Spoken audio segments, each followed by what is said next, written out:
নমস্কাৰ, আপোনালোকে চাই আছে 9SM যদি আজি বিশেষ বুলেটিনত লৈ আহিছোঁ অসমৰ কৃষকসকলৰ বাবে গুৰুত্বপূৰ্ণ খবৰ। তেন্তে আহক আৰম্ভ কৰোঁ আজিৰ শীৰ্ষ ব্ৰেকিং নিউজ। গতিকে ভিডিঅ'টো শেষলৈকে চাই থাকিব। ভিডিঅ'টো ভাল লাগিলে লাইক, শ্বেয়াৰ আৰু ছাবস্ক্ৰাইব কৰিবলৈ নাপাহৰিব। তেন্তে আহক আৰম্ভ কৰোঁ। প্ৰধানমন্ত্ৰী নৰেন্দ্ৰ মোদীয়ে পশ্চিমবংগৰ এক জনসভাত ভাষণ দিব। মোদীৰ বক্তব্য শেষ হোৱাৰ পিছতে প্ৰধানমন্ত্ৰী কিষাণ সন্মান নিধি আঁচনিৰ 23 সংখ্যক কিস্তিৰ ধন কৃষকৰ বেংক একাউণ্টত ট্ৰান্সফাৰ হোৱাৰ আৰম্ভ হ'ব। 20 জুন শনিবাৰে দেশৰ প্ৰায় 9 কোটি কৃষকৰ একাউণ্টত সোমাব প্ৰধানমন্ত্ৰী কৃষক সন্মান নিধি যোজনাৰ ধন। পশ্চিম বংগৰ পৰা প্ৰধানমন্ত্ৰী নৰেন্দ্ৰ মোদীয়ে মুকলি কৰিব এই আঁচনিৰ ধন।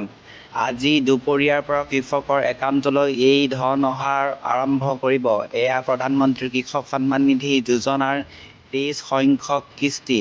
যোজনাৰ নিয়ম অনুসৰি কৃষকৰ একাউণ্টত 2000 টকাকৈ প্ৰেৰণ কৰা হ'ব। প্ৰধানমন্ত্ৰী মোদীয়ে পশ্চিম বংগৰ হুগলী জিলাৰ তাৰকেশ্বৰ পৰা এই ধন বিতৰণৰ কাৰ্যসূচীৰ আনুষ্ঠানিক সূচনা কৰিব। কৃষক সন্মান নিধি আঁচনিৰ আওতাত এতিয়ালৈ কেন্দ্ৰীয় চৰকাৰে কৃষকৰ বেংক একাউণ্টত প্ৰায় 4.28 লাখ কোটি টকা প্ৰেৰণ কৰা হৈছে। ইয়াৰ ভিতৰত 1 লাখ কোটি টকাৰো অধিক ধন জমা হৈছে মহিলা কৃষকৰ একাউণ্টত। 20 জুনত প্ৰধানমন্ত্ৰী কৃষক সন্মান নিধি যোজনাৰ 23 সংখ্যক কিস্তিৰ ধনো বিতৰণ কৰা হ'ব। এই কিস্তিৰ অধীনত দেশৰ প্ৰায় 9.44 কোটি সংখ্যক কৃষকৰ বেংক একাউণ্টত পোনে পোনে আঁচনি প্ৰেৰণ কৰা হ'ব।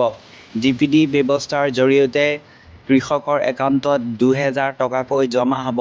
একাউণ্টত ধন কেতিয়া সোমাব? প্ৰধানমন্ত্ৰী নৰেন্দ্ৰ মোদীয়ে পশ্চিম বংগৰ এক জনসভাত ভাষণ দিব। মোদীৰ বক্তব্য শেষ হোৱাৰ পিছতে প্ৰধানমন্ত্ৰীৰ কৃষক সন্মান নিধি আঁচনিৰ 23 সংখ্যক কিস্তিৰ ধন কৃষকৰ বেংক একাউণ্টলৈ ট্ৰান্সফাৰ হোৱাৰ আৰম্ভ হ'ব।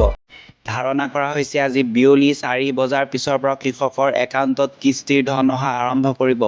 কিন্তু বেংক আৰু অঞ্চলৰ ভিত্তিত কিছু ক্ষেত্ৰত টকা জমা হোৱাত কিছু সময় লাগিব পাৰে। কৃষকসকলে যাতে সময়মতে আৰু সহজতে কিস্তিৰ টকা লাভ কৰে সেই লক্ষ্যৰে কেন্দ্ৰীয় চৰকাৰে দেশজুৰি কমন ছাৰ্ভিচ চেণ্টাৰবোৰক প্ৰয়োজনীয় সহায় কৰাৰ নিৰ্দেশ দিছে। ফলত উপভোক্তাসকলে নিকটৱৰ্তী CSC কেন্দ্ৰলৈ গৈ নিজৰ পেমেণ্ট ষ্টেটাছ চেক কৰিব পাৰে। প্ৰধানমন্ত্ৰী কিষাণ সন্মান নিধি আঁচনিৰ আওতাত কেন্দ্ৰীয় চৰকাৰে কৃষকসকলক প্ৰতি বছৰে 3টা কিস্তিত আৰ্থিক সাহায্য প্ৰদান কৰে। প্ৰতিটো কিস্তিত 2000 টকাকৈ দিয়া হয়। ফলত এজন যোগ্য কৃষকে বছৰি মুঠ 6000 টকা লাভ কৰে।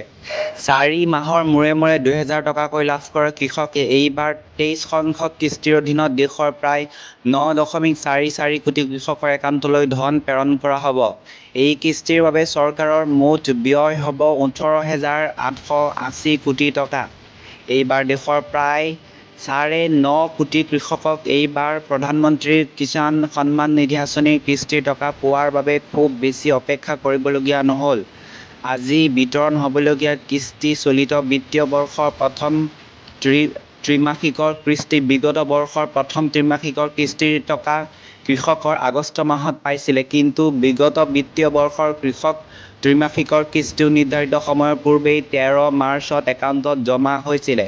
ফলত এইবাৰো কেন্দ্ৰীয় চৰকাৰে নিৰ্ধাৰিত সময়ৰ পূৰ্বে প্ৰধানমন্ত্ৰী কিষাণ সন্মান নিধিৰ ধন বিতৰণ কৰি কৃষকসকলক আৰ্থিক সহায় প্ৰদানৰ উদ্যোগ লৈছে।